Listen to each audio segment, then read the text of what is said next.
Hi, Richard Torres here. I'm here to talk to you about the reflective analysis of student work, also known as the RASA, as part of the Master's Comprehensive Evaluation Project at Texas Tech University. And so over the summer, I had the pleasure of working with the Veterans Administration in Biloxi, Mississippi.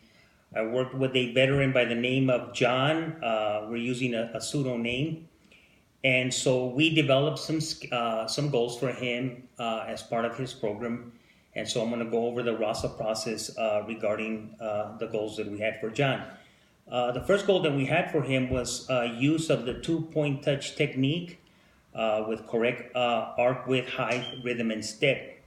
And what we basically did is we recorded for 1 hour every day. We had 3-day sessions, and we just recorded trials of him working the 2-point touch technique. He did have great difficulty staying in step, and because he also complained of tiredness and pain in the shoulder due to a previous injury, we did make some adjustments regarding that.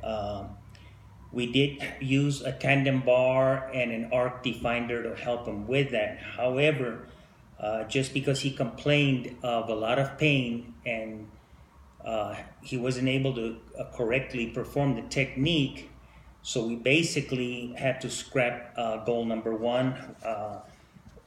Little glimpse of the data here, we basically just made tally marks of when he was successful in completing that goal. Because we were unable to use that,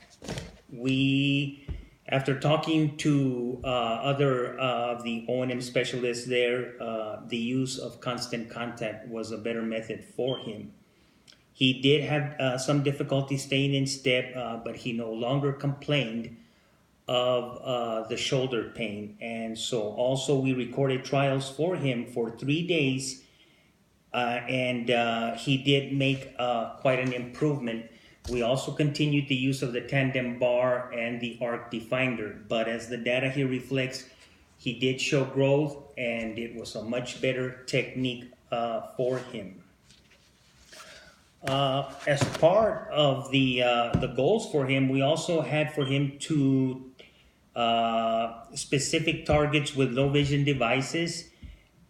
We started him at 25 feet and greater. It was very difficult for him crossing intersections when he was not able to see the accessible pedestrian symbols at a distance.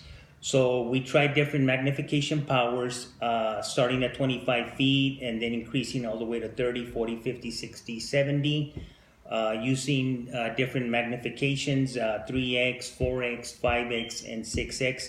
Again, it was more of a tally system. And it was determined that what was most appropriate for him to use was a magnification power of 5x, keeping in mind that the greater the magnification, the less the viewing that he's able to view, his field of view is less. And so through just trial and error and through looking at the distances, the recommendation was for the use of a 5x, and so the chart does show where he fell and what was most appropriate for him. Looking at another goal for him, we had John crossing residential streets without excessive veering with 80% mastery. Also, he had a lot of difficulty with veers, and so we did make some adjustments. We had an intervention where he was to align at the curb and not at the ramp, which did help. And then we also had him use an acronym as he positioned himself at the curb. And so again, we had our trials here, our data that reflects growth there. Finally, we had a goal for him of the use of landmarks or routes within the Veterans Administration compound, and so we used games, so that he could use landmarks for orientation purposes around the compound. A route like going to the pier, which was something that he enjoyed to do, and then visiting other local places. And so the RASA process was very helpful in with the data, using the data to show growth in the areas. Some of the areas or successes of the process are the trials. They do show the data does reflect growth or no growth, and then you can make adjustments as needed.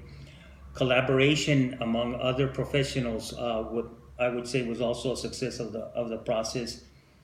Some of the difficulties were the time constraints, and so when we only have so much time to work with, time constraints are a big concern.